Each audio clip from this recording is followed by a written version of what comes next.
शुभ सकाळ oh my friend Ganesha आणि शुभ सकाळ सर्वांना। तर आज मी खूप सकाळी सकाळी उठले होते आणि फ्रेश झाली होती आणि गणपती बाप्पांना गुड मॉर्निंग करायला आली होती। गुड मॉर्निंग तर करून झालेलं आहे। त्याच्यानंतर मी मोदक खाल्ला। मला तर वाटतं आज दिवसभर मी मोदकच खाणार आहे। तर मोदक खाल्ला आणि मग मी ह्या छोट्या मुलीसोबत खेळत बसली होती। तर खूप उशीर मी तिच्यासोबत चेष्टा करत होती, तिला भीती दाखवत होती, पण ती घाबरतच नव्हती। मग तिच्यासोबत मी खूप मस्ती केली आणि खूप खेळले आणि त्याच्यानंतर मला आठवले की आपली एक वेळ झालेली आहे, ती म्हणजे मोदक खायची। तर मग मी मोदक घेतला आणि मी पुन्हा आणखी मोदक खाल्ला। आणि ना 2 दिवसापासून मला बेसनची पोळी खायची होती। तर मग म्हटलं चला आज बेसनची पोळीच बनवूयात आणि असंही आज जेवण थोडंसं कमीच राहिलं होतं। तर मग म्हटलं चला बेसनची पोळी बनवूयात। तर ना बेसनची पोळी बनवण्यासाठी मी काही जास्त जुगाड नाही केला, म्हणजे नाही का भाजी वगैरे जास्त नाही घेतली। फक्त बेसनचं पीठ, चटणी, मीठ एवढंच घेऊन ना मिक्स केलं आणि त्याच्यामुळे पोळी बनवणार होती। कारण मला एकतर खूप भूक लागली होती आणि त्याच्यासाठी परत आणखीन कांदा टोमॅटो चिरण्यासाठी पुन्हा वेळ गेला असता आणि मला भूक भयानक लागली होती। तर म्हटलं जाऊ देत, फक्त पीठ मीठ चटणी वगैरे घालूनच करूयात।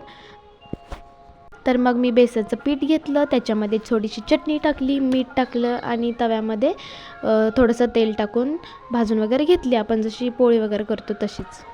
त्याच्यानंतर आज आपल्या घरी गौराई येणार आहे, तर त्याचीच मम्मी वगैरे सगळी तयारी करत होती। तर आरती वगैरे झाली आणि गौराईंना घरामध्ये घेतलं। त्याच्यानंतर मी माझा असा काही लुक केला होता, म्हणजे साडी नेसली होती मी। तर त्याचे पण मी 1-2 व्हिडिओ टाकलेले आहेत, ते तुम्ही बघू शकता। सगळ्यांनी मस्तपैकी पूजा केली, आरती वगैरे केले, फोटोज वगैरे सगळ्यांनी क्लिक केले, व्हिडिओसुद्धा काढले आणि त्याच्यानंतर मग गौराई आम्ही घरामध्ये घेतल्या आणि आता वेळ होती मोदक खायची। तर मी पटकन अजून एक मोदक खाऊन घेतला। त्याच्यानंतर मला पुन्हा खूप सारी कामं होती घरी येऊन, कारण आता गौराई तर आलेल्या आहेत। तर मला ना त्यांच्यासमोर एक रांगोळी वगैरे काढायची होती। रांगोळी म्हणजे रांगोळी पण नाही, पण तांदळाची रांगोळी वगैरे म्हणता येईल त्याला। तर त्याच्यासाठीच ना मी हे तांदूळ ना कलर करत होते। तर मी 4 प्रकारचे कलर केलेले आहेत तांदूळ। एक म्हणजे अष्टगंध कलर होता, एक लाल कलर होता, हळदी कलर होता आणि गुलाबी कलर, असे मी 4 कलरचे तांदूळ केले होते। त्याच्यानंतर मी पुन्हा आणखीन एक मोदक खाऊन घेतला आणि त्याच्यानंतर ना आम्हाला खूप लेट झाला होता गौराई उभा करण्यासाठी।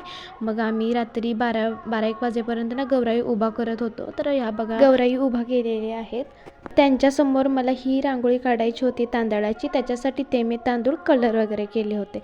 तर चला मित्रांनो, ब्लॉग कसा वाटला, आवडला असेल तर लाईक आणि सबस्क्राईब करायला विसरू नका। बाय।